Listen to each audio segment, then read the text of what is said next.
খড়পুর গ্রামে এই সমস্ত জায়গায় ভুল প্রার্থী দাঁড় করেছে পয়সা নিয়ে। 25 লক্ষ টাকা আমাদের কাছে খবর রয়েছে। 25 লক্ষ টাকা করে প্রার্থীদের কাছ থেকে নিয়ে দিলীপ ঘোষ সেই সময় 3 জনকে বিধায়কের সিটে টিকিট দিয়েছিল। আর আপনারা দেখেছেন আজকের এটা কি করছেন, আমাদের সম্মানীয় মুখ্যমন্ত্রী পুরীতে জগন্নাথ দেবের মহাপ্রভুর মন্দির বানিয়েছে।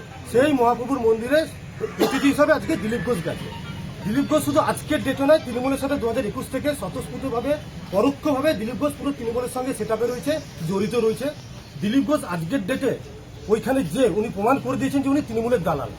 আজকের ডেটে উনি দিলীপ ঘোষ মেদিনীপুরে এর আগের যিনি জেলা সভাপতি ছিলেন সুদাম পণ্ডিতের কাছ থেকে পয়সা নিয়ে দিলীপ দা জোর জবরদস্তি সুদাম পণ্ডিতকে পশ্চিম মেদিনীপুরের জেলা সভাপতির আসনে বসে করেছেন। ওনার সময় চলে যাওয়ার পর এই রিসেন্ট যিনি জেলা সভাপতি হয়েছেন ওনার কাছ থেকেও উনি 2021 সালে ভারতীয় জনতা পার্টিতে আসেন এবং ওনার বাবা সিপিএমের আজকের ডেটে বড় হারমাত। তা সত্ত্বেও দিলীপ দা সব জানে, দিলীপ দাকে তেল মেরে মেরে দিলীপ দার সঙ্গে অনেক রকম বিষয় রয়েছে, যেখানে খড়পুরে বাংলায় বসে বসে অনেক রকম কুকীর্তি করে আজকে সুমিত মণ্ডল এই পশ্চিম মেদিনীপুরের জেলা সভাপতির আসনে বসেছেন। সমস্ত বিজেপির পুরাতন কার্যকর্তারা সবাই তার এগেনস্টে। তারপরে দিলীপ ঘোষ বলেছেন যে ওনাকে জেলা সভাপতি না করলে দিলীপ ঘোষ নাকি বসে যাবে। রাজ্য নেতৃত্ব, সেন্ট্রাল নেতৃত্ব সব দেখেছেন দিলীপ দার কথায় আজকের ডেটে সুমিত মণ্ডল জেলা সভাপতি হয়েছেন। একদম অপদার্থ অযোগ্য জেলা সভাপতি পশ্চিম মেদিনীপুর সুমিত কুমার মণ্ডল।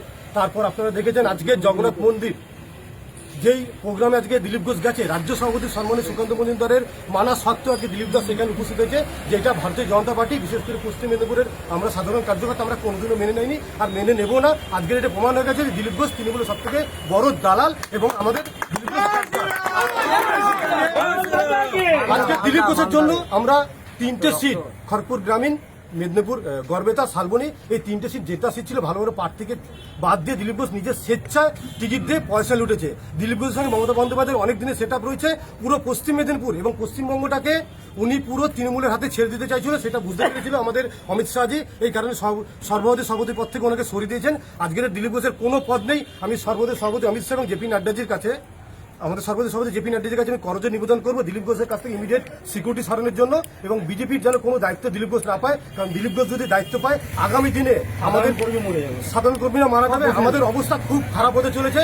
কারণ আমরা মারপিট করে জেল খেটে আজকে তৃণমূলের সাথে চোখে চোখ রেখে লড়াই করছি। আর সেই জায়গা আজকে দিলীপ ঘোষ মমতা বন্দ্যোপাধ্যায় সেটা হয়ে রাজনীতি করছে।